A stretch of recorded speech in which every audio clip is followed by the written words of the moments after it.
Assalamualaikum warahmatullahi wabarakatuh. Selamat berjumpa kembali dengan saya Kiraksa Manggala di channel YouTube Kiraksa Manggala. Dan pada malam hari ini saya akan membahas tentang benda bertuah, yaitu semar mesem. Pastinya kalian semuanya sudah banyak yang sering dengar atau tahu tentang semar mesem, apa itu semar mesem, bagaimana semar mesem, bahkan ada lagunya, ya kan? Nah, untuk kali ini Kiraksa mau berbagi, memberikan informasi. Semoga apa yang Kiraksa sampaikan pada kali ini dapat bermanfaat bagi kalian, ya. Terus yang belum subscribe dulu sekarang, ya. Jangan lupa untuk menyimak video ini, bikin dulu kopi biar santai sambil ngopi. Ya, sambil nyimak video ini, semoga kalian mendapatkan informasi dari apa yang Kiraksa sampaikan di video kali ini. Semar mesem. Nah, mungkin banyak orang yang datang ke Kiraksa juga menanyakan tentang semar mesem. Apa itu semar mesem? Semar mesem itu adalah suatu benda, sebuah benda mistis, benda bertuah. Kenapa gambarnya semar? Kenapa dikatakan semar mesem? Jadi begini, semar itu adalah sosok tokoh dari pewayangan, dari Punakawan, ya, pewayangan Punakawan, yang agak unik memang, ya, agak unik dia dari bentuknya, bentuk tubuhnya, ya, dia pendek, terus memiliki perut yang buncit, terus rambutnya agak Mas Didi, kuncung, ada ininya, ya. Nah, dari kisah pewayangan bahwa Semar itu adalah orang yang berasal dari surga katanya, atau dia adalah sosok dewa yang turun ke bumi, seperti itu ceritanya, ya. Jadi terus dia memiliki kesaktian, dia memiliki kemampuan supranatural. Salah satunya adalah dia memiliki kewibawaan, dia memiliki daya pikat, dia memiliki kemampuan untuk menaklukkan hati seseorang. Selain itu dia juga sosok yang bijaksana, ya. Konon banyak diceritakan bahwa dia dijadikan juga sebagai penasehat kerajaan saat itu, ya, penasehat raja. Jadi karena sosoknya seperti itu, ya, maka dijadikanlah sebuah benda bertuah, benda mistis yang memiliki kekuatan yang menyimbolkan sosok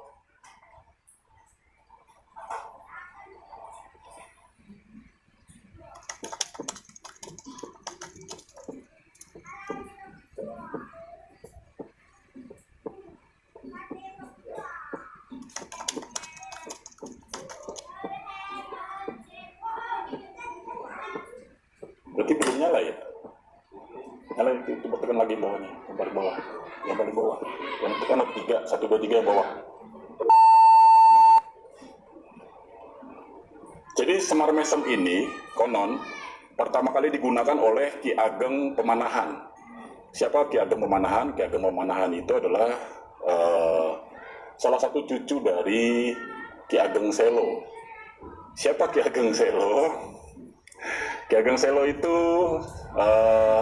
kakek dari, jadi Ki Ageng Pemanahan sama Ki Ageng Panembahan Senopati, ya, Panembahan Senopati, pendiri kerajaan Mataram, ya, Mataram Islam, Mataram di Solo, Jogja. Itu adalah cucu dari Ki Ageng Selo. Jadi yang pertama kali menggunakan semar mesem itu adalah konon adalah Ki Ageng Pemanahan, ya. Jadi beliau menguasai ilmu dan ajian-ajian semar mesem, gitu loh. Jadi pada zaman dahulu semar mesem ini sudah banyak digunakan oleh orang-orang yang memiliki kesaktian untuk digunakan sebagai daya pikat. Seperti itu cerita sedikit tentang sejarahnya Semar Mesem. Semar Mesem sendiri itu macam-macam. Ada keris Semar Mesem, ada pusaka Semar Mesem. Jadi ada keris Semar Mesem, ada pusaka Semar Mesem, ada juga ajian Semar Mesem. Terus ada lagi ajian Semar Mesem. Jadi beda-beda. Ajian Semar Mesem itu lebih kepada mantra, lebih kepada rafalan. Jadi keilmuan menggunakan mantra atau rafalan-rafalan tertentu yang energinya atau kekuatannya itu sama dengan energi dari keris atau pusaka Semar Mesem. Jadi ada pusaka Semar Mesem, ada jimat Semar Mesem. Terus bedanya apa antara pusaka Semar Mesem terus ajimat Semar Mesem? Jadi gini, banyak orang yang tidak bisa membedakan antara ajimat Semar Mesem dengan pusaka Semar Mesem. Kalau pusaka sudah jelas ya, namanya juga pusaka, berarti dia diciptakan beratus-ratus tahun yang lalu dan hampir mirip cara pembuatan pusaka Semar Mesem dengan keris. Ya, jadi pusaka Semar Mesem itu sebenarnya memang keris Semar Mesem. Nah, cara pembuatannya sama dengan keris-keris zaman dahulu, ditempa, dilipat, dan menggunakan bahan-bahan yang logam baja, terus menggunakan batu meteorit, seperti itu, terus ditempa, dilipat beratus-ratus kali, ditempa sampai ribuan kali, bahkan sampai ratusan ribu kali ditempa, sehingga menghasilkan pamor, menghasilkan energi yang besar dari pusaka atau keris Semar Mesem. Nah, lantas setelah terbentuk, barulah sang empu membuat bentuk Semar Mesem beserta ukir-ukirannya. Ya, kalau dilihat di sini ada macam-macam Semar Mesem ya, keris Semar Mesem. Ada Semar Mesem yang terbuat dari kuningan, ini ya, terbuat dari kuningan. Ada yang terbuat dari baja besi ya, seperti ini. Seperti ini. Ya, ada juga yang kalau yang saya sebut ajimat itu seperti ini. Nah, ini juga. Nah, seperti apa sih sebenarnya sih bedanya? Yang dikatakan keris Semar Mesem ya, pusaka keris Semar Mesem itu adalah yang seperti ini. Ya, seperti ini.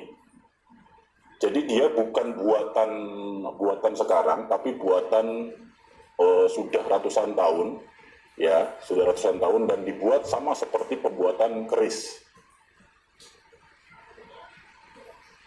Kenapa, Mas? Kok mati? Hidupin lagi? Udah dekat lagi? Kok mati? Jadi nggak boleh. Nah, lagi Mas, jalan lagi. Bawahnya. Kok gitu sih?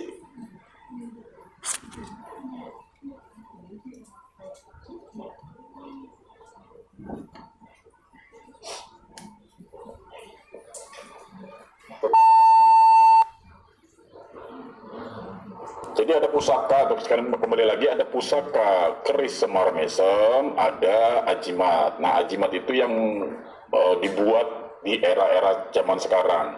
Jadi ada berapa macam kan gitu ya, selain dari pusaka, terus ajimat, terus ajian, terus ada macam-macam juga bentuk dari Semar Mesem. Ada Semar Mesem seperti ini ya, Semar Mesem, ini juga Semar Mesem ya, keris Semar Mesem ya. Terus walaupun ini macam-macam nanti ya, banyak, saya cuma mengambil sampel itu ada 4 di sini, walaupun banyak sebenarnya jenis Semar Mesem, keris Semar Mesem. Terus ada Semar Kuncung, bentuknya dia panjang atasnya ya, seperti ini ya, gini ya. Terus ada Semar Raja. Nah, ini yang saya bilang banyak digunakan sebagai ajimat ya. Ada Semar Raja seperti ini. Kenapa dikatakan Semar Raja? Karena di sini ada rafalan-rafalan ya, rafalan-rafalan, ada apa, lafaz bahasa Arabnya ya, tuh kayak gini ya. Dia jadi memiliki apa namanya, ciri khas, dia memiliki rajahan menggunakan apa namanya, tulisan Arab seperti itu. Nah, biasanya seperti ini yang dipakai buat jimat gitu. Nah, terus kenapa saya bilang jimat? Karena tidak mungkin ini dibuat di zaman dahulu ya, karena masuknya Islam ke Nusantara itu baru di abad 17 ya, baru di abad 17, dan sementara Semar Mesem itu sudah ada dari zaman sebelum abad ke-17, sebelum Islam masuk kayak gitu. Jadi ini sudah kalau Semar rajahan seperti ini sudah eranya sudah lebih baru gitu. Sementara yang seperti ini ya, yang tadi ya saya bilang dibuat di tempat itu sudah usianya sudah ada sampai ribuan tahun kayak gitu. Karena Semar sendiri ya, tokoh Semar sendiri itu konon kan ada dikirimkan ke bumi ya, adanya di bumi itu sebelum adanya manusia yang lain masuk gitu katanya ceritanya. Jadi kalau Semar Mesem atau keris Semar Mesem yang sudah sepuh itu tentu ada yang sampai 600 tahun, ada yang sampai ribuan tahun usianya seperti itu ya. Jadi itu bedanya ya, keris Semar Mesem. Oh ya, satu lagi, ada lagi sebenarnya, ini kan saya cuma 4 ya, ya keris yang saya bawa, yang saya punya, bukan yang saya punya, ada 4 keris yang saya tunjukkan. Sebenarnya ada satu lagi keris Semar Mesem, yang jenis Semar Mesem yang lain, yaitu Semar Lungguh. Jadi ada Semar Mesem, ada Semar Kuncung, dan ada Semar Lungguh, ada Semar Raja. Ada 4 sebenarnya ya, yang banyak orang pahami ya, walaupun sebenarnya ada semar-semar yang lain kan gitu ya. Cuma ada 4 yang paling populer, yaitu Semar Mesem, Semar Kuncung, Semar Raja, dan Semar Lungguh. Begitu kira-kira. Tadi manfaat Semar Mesem, banyak yang sudah paham bahwa Semar Mesem ini digunakan untuk kegunaan sebagai pemikat, daya pikat. Terus ada yang menggunakan Semar Mesem ini untuk pengasihan, untuk penglaris, untuk kewibawaan. Jadi manfaat dan kegunaannya itu sama sesuai dengan figur dari sosok dari Semar sendiri. Belepotan saya ngomong. Sama dengan sosok Semar sendiri, yaitu orang yang memiliki daya pikat, orang yang memiliki kewibawaan, orang yang memiliki kebijaksanaan. Akhirnya banyak orang yang menyukai karakternya, banyak orang yang memuja karakternya, dan akhirnya jatuh hati kepada Semar Mesem, jatuh hati kepada Semar. Terus ada juga yang menggunakan sebagai penglaris ya, penglaris usaha untuk melariskan dagangan. Ada juga yang untuk menundukkan atasan, ada juga yang untuk meluluhkan hati pasangan atau lawan jenis yang dia tuju seperti itu. Jadi macam-macam, sebenarnya macam-macam sih. Terus kegunaan dari